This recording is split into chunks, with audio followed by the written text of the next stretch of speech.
আসসালামু আলাইকুম। আশা করি আপনারা ভালো আছেন। আমি আল্লাহর রহমতে ভালো আছি।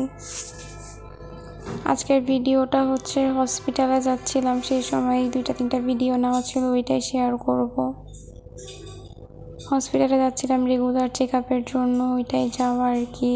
যাচ্ছিলাম হচ্ছে কিংস হসপিটালে মেডিসিনের ডক্টর দেখাতে, চেক আপের জন্য আর কি। এই যে আমি বাইরে বের হবো আর জ্যাম হবে না, এটা কিভাবে হয়, তাই না? আমার প্রত্যেকটা ভিডিওতেই এটা দেখানো যে রাস্তার মধ্যে সারি দিয়ে রিক্সা দাঁড়াই আছে। এই তো সদর হাসপাতালের সামনে চলে আসছি, আর এইখানে যে আমার হাত চলে আসছে এটা আমি খেয়ালই করিনি। এই তো সদরের অপোজিটেই হচ্ছে কিংস হাসপাতাল।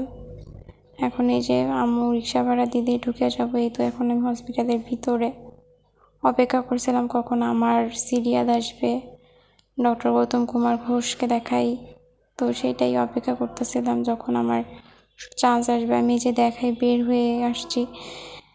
এই তো এইটুকুই ছিল আজকের ভিডিও। আসলে 2-3টা ভিডিও নেওয়া ছিল, তাই ভাবলাম যে আপনাদের সাথে শেয়ার করি। সেভাবে কিছু শেয়ার করা হয় না, তাই আজকে এইটুকুই থাকলো। যদি ভালো লাগে তো লাইক করে দিন। আজকের মতো আল্লাহ হাফেজ।